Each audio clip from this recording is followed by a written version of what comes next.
ನಮಸ್ಕಾರ ಸ್ನೇಹಿತರೆ, ನಾನು ನಿಮ್ಮ ಪ್ರೀತಿಯ ಲತಾ ನವೀನ್. ಎಲ್ಲರೂ ಕೂಡ ಹೇಗಿದ್ದೀರಾ ಸ್ನೇಹಿತರೆ? ಚೆನ್ನಾಗಿದ್ದೀರಾ ಅಂತ ಭಾವಿಸ್ತೀನಿ. ನಾನು ಕೂಡ ಚೆನ್ನಾಗಿದ್ದೀನಿ. ನೀವೆಲ್ಲರೂ ಕೂಡ ಚೆನ್ನಾಗಿದ್ದೀರಾ ಅಂತ ಭಾವಿಸ್ತಾ ಇವತ್ತಿನ ಈ ಒಂದು ವಿಡಿಯೋನ ಪ್ರಾರಂಭ ಮಾಡ್ತಾ ಇದ್ದೀನಿ.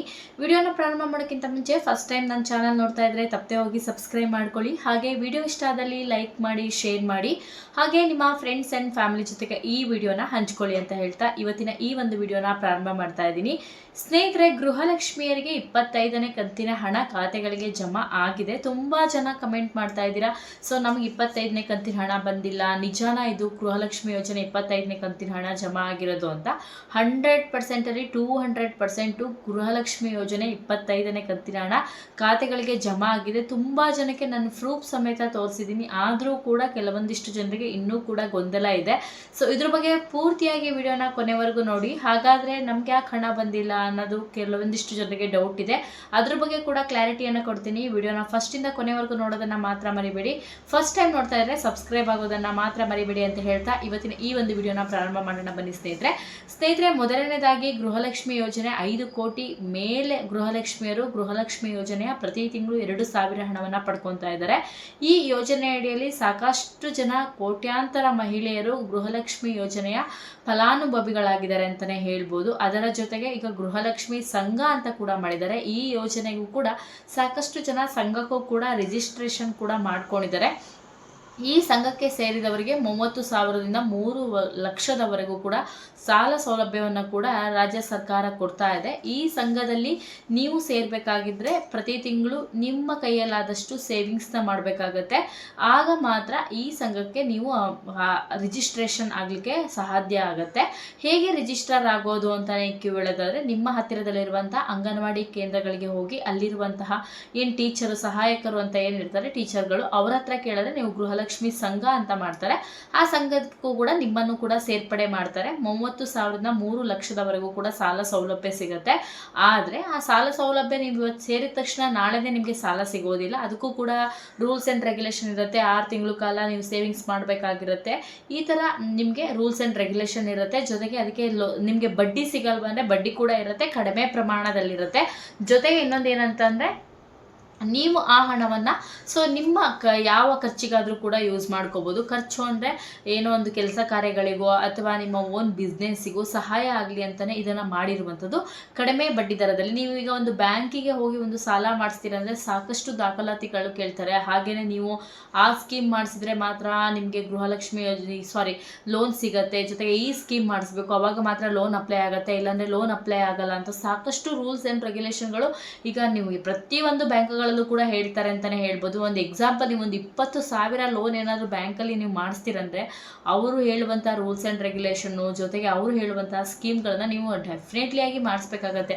ಆಗಲೇ ಮಾತ್ರ ಅವರು ನಿಮಗೆ ಲೋನ್ ಆಗುತ್ತೆ. ಇಲ್ಲಾಂದರೆ ನೀವು ಎಲ್ಲಿ ಮಾಡಿಸಿದ್ದೀರೋ ಅಲ್ಲಿ ಹೋಗಿ ತಗೊಳ್ಳಿ ಅಂತ ರಫ್ ಆ್ಯಂಡ್ ಟಫ್ ಆಗಿ ಬ್ಯಾಂಕಲ್ಲೂ ಕೂಡ ಹೇಳ್ಬಿಡ್ತಾರೆ. ಅದರಲ್ಲಿ ಬರುವಂಥ 20,000ಗೆ ನೀವು ಲೋನ್ ಮಾಡಿಸಿದ್ರೆ ಅಲ್ಲಿ ಸಿಗ್ಬೇಕಾದ್ರೆ ನಿಮ್ಗೆ 18,000ನೋ 19,000 ಆಗುತ್ತೆ. ಅಂದರೆ ಯಾಕೆ ಅಂದರೆ ಅವರು ನಿಮಗೆ 20,000 ಲೋನ್ ಕೊಡ್ತಾ ಇದ್ದಾರೆ ಅಂದರೆ ಇಲ್ಲಿ 1,000 ರೂಪಾಯಿದು ಏನೋ ಒಂದು ಸ್ಕೀಮ್ನ ನಿಮ್ಗೆ ಹಾಕಿರ್ತಾರೆ. ಆ ಸ್ಕೀಮ್ ಖಂಡಿತ 100% ಒಳ್ಳೆಯದಾಗಿರುತ್ತೆ. ಆದರೆ ನಮ್ಮ ಕೈಯಲ್ಲಿ ಆವಾಗ ಕಟ್ಟೋಕ್ಕೆ ಕಷ್ಟ ಆಗುತ್ತೆ ಅನ್ನೋದಕ್ಕೋಸ್ಕರ ನಾವು 20,000 ರೂಪಾಯಿ ಲೋನ್ ಮಾಡ್ತಾ ಇರ್ತೀವಿ. ಆ 20,000 ರೂಪಾಯಲ್ಲಿ 1,000 ರೂಪಾಯಿ ಅವರೇ ಒಂದು ಸ್ಕೀಮಿಗೋ ಅಥವಾ 1,500ನೋ 2,000 ರೂಪಾಯಿನೋ ಒಂದು ಸ್ಕೀಮ್ ಇನ್ಶೂರೆನ್ಸ್ ಮಾಡಿಸ್ಕೊಳ್ಳಿ ಅಥವಾ ಪೆನ್ಷನ್ ಮಾಡಿಸ್ಕೊಳ್ಳಿ, ಏನೋ ಒಂದು ಅದು ಒಳ್ಳೆಯದಾಗಿದ್ರೂ ಕೂಡ ಅದನ್ನು ನೀವು ಮಾಡಿಸ್ತಾರೆ. ಅವ್ರು ಹೇಳ್ತಾರೆ ನಿಮ್ಗೆ ನೆಕ್ಸ್ಟ್ ಇಯರ್ ನಿಮ್ಗೆ ಅದು ಕಂಟಿನ್ಯೂ ಮಾಡೋಕ್ಕೆ ಇಷ್ಟ ಇದೆಯೋ ಇಲ್ಲ ಗೊತ್ತಿಲ್ಲ, ಬಟ್ ಈ ವರ್ಷ ನೀವು ಮಾಡಿಸ್ಲೇಬೇಕು. ನೆಕ್ಸ್ಟ್ ಇಯರ್ ಬೇಕಾದ್ರೆ ನೀವು ರಿನ್ಯೂವಲ್ ಮಾಡಿಸ್ಕೊಳ್ಳಿ, ಇಲ್ಲಾಂದ್ರೆ ಅಲ್ಲಿಗೆ ಕ್ವಿಟ್ ಮಾಡಿ ಅಂತ ಕೂಡ ಡೈರೆಕ್ಟಾಗಿ ಹೇಳ್ತಾರೆ. ಬಟ್ ಇಲ್ಲಿ ಆ ಥರ ಯಾವುದೂ ಇಲ್ಲ. ಗೃಹಲಕ್ಷ್ಮಿ ಯೋಜನೆ ಸಂಘದಲ್ಲಿ ನೀವೇನಾದ್ರು ಹಣ ಪಡ್ಕೋಬೇಕಂದ್ರೆ ನಿಮಗೆ ಹಣ ಕಡಿಮೆ ಬಡ್ಡಿ ದರದಲ್ಲಿ ನಿಮ್ಗೆ ಹಣ ಸಿಗುತ್ತೆ. ಬಟ್ ನಿಮ್ಗೆ ಏನಂತಂದರೆ, ಈಗ ಬೇರೆ ಬ್ಯಾಂಕ್ಗಳಲ್ಲಿ ಕೇಳಿದಂಗೆ ನಿಮಗೆ ಏನು ಇನ್ಶೂರೆನ್ಸ್ ಇದೆ, ನೀವು ಹಣ ತೀರಿಸಿಲ್ಲ ಅಂದರೆ ಏನು ಕೊಡ್ತೀರಾ ಅಥವಾ ಡಾಕ್ಯುಮೆಂಟ್ಸ್ ಏನು ಕೊಡ್ತೀರಾ, ಯಾವುದೇ ರೀತಿ ಕೇಳಲ್ಲ. ಇದನ್ನೆಲ್ಲ ಹೇಳಿಬಿಟ್ಟು ನಿಮಗೆ ಲೋನ್ ಸಿಗೋದು 100% ನಿಜ. ಆದರೆ ನೀವು ಕನಿಷ್ಠ 6 ತಿಂಗಳು ಕಾಲ ಸೇವಿಂಗ್ಸ್ನ ಕರೆಕ್ಟಾಗಿ ಮಾಡಿರಬೇಕು. ನಂತರದಲ್ಲಿ ನಿಮಗೆ ಸಿಗುತ್ತೆ. ಅಥವಾ ಲೋನ್ ಸಿಕ್ಕಿದ ಮೇಲೆ ನಾವು ಸೇವಿಂಗ್ಸ್ ತಿಳಿಸ್ತೀವಿ ಅಂತ ಖಂಡಿತ ಆಗಲ್ಲ. ಅದೇ ರೀತಿಯಾಗಿ ನೀವು ಮುಂದೆ ಇಸ್ಕೊಂಡು ಹೋಗಬೇಕಾಗತ್ತೆ. ಇದು ಬಹಳ ಮುಖ್ಯವಾಗಿ ನೆನಪಿರಲಿ. ಹಾಗೆಯೇ ತುಂಬ ಜನ ಕೇಳ್ತಾ ಇದ್ರಿ ಇದು ಪ್ರತಿ ತಿಂಗಳು ಕಟ್ಟಬೇಕಂದ್ರೆ ಹೌದು, ಪ್ರತಿ ತಿಂಗಳು ನಿಮಗೆ ಎಷ್ಟು ನಿಮ್ಮ ಕೈಯಲ್ಲಿ ಸಾಧ್ಯ ಆಗುತ್ತೋ ಅಷ್ಟು ಸೇವಿಂಗ್ಸ್ನ ನೀವು ಮಾಡ್ತಾ ಹೋಗ್ಬೋದು. ಇದಕ್ಕೆ ದಾಖಲಾತಿಗಳೆಲ್ಲವೂ ಕೂಡ ಇರುತ್ತೆ. ನಿಮಗೆ ನನ್ನ ಇಂಟ್ರೆಸ್ಟ್ ಇದೆ, ನಿಮ್ಮ ಹತ್ತಿರದಲ್ಲಿರುವಂಥ ಅಂಗನವಾಡಿ ಕೇಂದ್ರಗಳಿಗೆ ನೀವು ಹೋಗಿ ನೀವು ರಿಜಿಸ್ಟರ್ ಆಗ್ಬೋದು, ಅಥವಾ ನೀವು ಆನ್ಲೈನಲ್ಲಿ ಆಗ್ತೀನಿ ಅಂದರೆ ಆನ್ಲೈನಲ್ಲೂ ಕೂಡ ಅಪ್ಲಿಕೇಬಲ್ ನೀವು ಮಾಡ್ಕೊಬೋದು ಸ್ನೇಹಿತರೆ. ಸೊ ಗೃಹಲಕ್ಷ್ಮಿ ಯೋಜನೆ ಹಣ ಬಂದೇ ಇಲ್ಲ, ತುಂಬ ಜನ ಕೇಳುವಂಥದ್ದೇ ಹಣ 100% ರಿಲೀಸ್ ಆಗಿದೆ. ಪ್ರತಿಯೊಬ್ಬರು ಕೂಡ ಹೋಗಿ ಚೆಕ್ ಮಾಡ್ಕೊಳ್ಳಿ, ಬರದೇ ಇದ್ದವ್ರು ವರಿ ಮಾಡ್ಕೊಳಕ್ಕೆ ಹೋಗ್ಬೇಡಿ, ಡೆಫಿನೆಟ್ಲಿ ಹಣ ಬರುತ್ತೆ.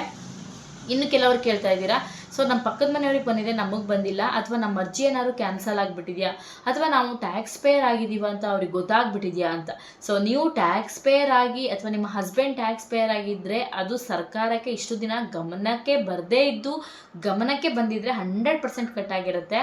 ಅಥವಾ ಗಮನಕ್ಕೂ ಬಂದಿಲ್ಲ, ನಾವು ಟ್ಯಾಕ್ಸ್ ಪೇಯರ್ ಅಂತ ಅವ್ರಿಗೆ ಗೊತ್ತೇ ಇಲ್ಲ ಅನ್ನೋದಾದರೆ ಅದು ನಿಮಗೆ ಬಂದರೂ ಬರ್ಬೋದು, ಅಥವಾ ಸರ್ಕಾರ ಗಮನಕ್ಕೆ ಬಂದು ಗೊತ್ತಾಗದೆ ಕಟ್ಟಾಗದೇನು ಇರ್ಬೋದು. ಅಥವಾ ನಿಮಗೆ ಯಾವುದೇ ರೀತಿ ನಾವು ಟ್ಯಾಕ್ಸ್ ಪೇಯರ್ ಅಲ್ಲ ಅದು ಕೂಡ ಹಣ ಬರ್ತಾ ಇಲ್ಲ ಅಂದರೆ ದಯವಿಟ್ಟು ವೆಯ್ಟ್ ಮಾಡಿ, ಹಣ ಬರುತ್ತೆ. ನಿಮ್ಗೆ ಒಂದು 5-6 ತಿಂಗಳಿಂದ ಹಣ ಬರ್ತಾ ಇಲ್ಲ, ಅಥವಾ 3-4 ತಿಂಗಳಿಂದ ಹಣ ಬರ್ತಿಲ್ಲ ಅಂದರೆ ನಿಮ್ಮ ಹತ್ತಿರದಲ್ಲಿರುವಂಥ ಮಹಿಳಾ ಮತ್ತು ಮಕ್ಕಳ ಕಲ್ಯಾಣ ಇಲಾಖೆಗೆ ಹೋಗಿ ಚೆಕ್ ಮಾಡಿಸಿ. ಹಣ ಅಂತೂ ಡೆಫಿನೆಟ್ಲಿ ಆಗಿ ಬರುತ್ತೆ. ಇದು ನೀವು ಟ್ಯಾಕ್ಸ್ ಪೇಯರ್ ಅಲ್ಲ ಅಂದರೆ ಡೆಫಿನೆಟ್ಲಿ ಆಗಿ ಹಣ ಬರುತ್ತೆ, ಅಥವಾ ಟ್ಯಾಕ್ಸ್ ಪೇಯರ್ ಆಗಿದ್ದೀರಾ ಏನೋ ಒಂದು ನಿಮ್ಗೆ ಗೊತ್ತಾದರೆ ಸರ್ಕಾರಕ್ಕೆ ಡೆಫಿನೆಟ್ಲಿ ಆಗಿ ಹಣ ಬರಲ್ಲ. ಈಗ ತುಂಬ ಜನ ಟ್ಯಾಕ್ಸ್ ಪೇಯರ್ ಆಗಿರ್ತೀರ, ಆದರೂ ಕೂಡ ಸರ್ಕಾರ ಈ ಹಿಂದೆ ಹೇಳಿತ್ತು ಟ್ಯಾಕ್ಸ್ ಪೇಯರ್ ಯಾರು ಅಪ್ಲಿಕೇಶನ್ ಹಾಕಬೇಡಿ ಅಂತ. ಆದರೂ ಕೂಡ ಕೆಲವೊಂದಿಷ್ಟು ಜನ ಅಪ್ಲಿಕೇಶನ್ನ ಹಾಕಿದ್ದಾರೆ. ಸೊ ಇದನ್ನೆಲ್ಲ ಸರ್ಕಾರದ ಗಮನಕ್ಕೆ ಬಂದಾಗ ಡೆಫಿನೆಟ್ಲಿ ಆಗಿ ಕಟ್ ಮಾಡ್ತಾರೆ ಸ್ನೇಹಿತರೆ. ಅದಿಷ್ಟು ಬಹಳ ಮುಖ್ಯವಾದ ಮಾಹಿತಿ ನಿಮಗೆ ಗೊತ್ತಾಗಿದೆ ಅನ್ಕೊತೀನಿ ಸ್ನೇಹಿತರೆ. ಇದು ಬಂದಿರುವಂಥ ಪಕ್ಕಾ ಇನ್ಫಾರ್ಮೇಷನ್. ತುಂಬ ಜನಕ್ಕೆ ಡೌಟ್ ಇದೆ, ಇನ್ನೂ ಕೂಡ ಯಾರು ಕೂಡ ಡೌಟ್ ಪಡ್ಕೋಬೇಡಿ, ಹಾಗೆಯೇ ಕನ್ಫ್ಯೂಸ್ ಕೂಡ ಆಗಬೇಡಿ. ಗೃಹಲಕ್ಷ್ಮಿ ಯೋಜನೆ ಹಣ ಜಮಾ ಆಗಿದೆ. ಕೆಲವೊಂದಿಷ್ಟು ಜನಕ್ಕೆ 24 ಕಂತಿನ ಬರೆದಿದ್ದವರು 24ನೇ ಕಂತಿನ ಹಣ ಜಮಾ ಆಗಿದೆ, 25ನೇ ಕಂತಿನ ಹಣ ಬರೆದಿದ್ದವರು 25ನೇ ಕಂತಿನ ಹಣ ಜಮಾ ಆಗಿದೆ ಅಷ್ಟೇ. ಅದನ್ನು ಬಿಟ್ಟರೆ ಬೇರೆ ಏನೂ ಇಲ್ಲ. ಹಣ ಅಂತೂ 100% ಕ್ರೆಡಿಟ್ ಆಗಿದೆ. ದಯವಿಟ್ಟು ಹೋಗಿ ಚೆಕ್ ಮಾಡ್ಕೊಳ್ಳಿ ಅಂತ ಹೇಳ್ತಾ ಇವತ್ತಿನ ಈ ವಿಡಿಯೋನ ಇಲ್ಲಿ ಮುಗಿಸ್ತೀನಿ. ವಿಡಿಯೋ ಇಷ್ಟ ಆದರೆ ಲೈಕ್ ಮಾಡಿ, ಶೇರ್ ಮಾಡಿ, ಹಾಗೆ ಸಬ್ಸ್ಕ್ರೈಬ್ ಆಗಿ ಅಂತ ಹೇಳ್ತಾ ನೆಕ್ಸ್ಟ್ ವಿಡಿಯೋದಲ್ಲಿ ಮತ್ತೊಮ್ಮೆ ಸಿಗೋಣ. ಥ್ಯಾಂಕ್ ಯು, ನಮಸ್ಕಾರ.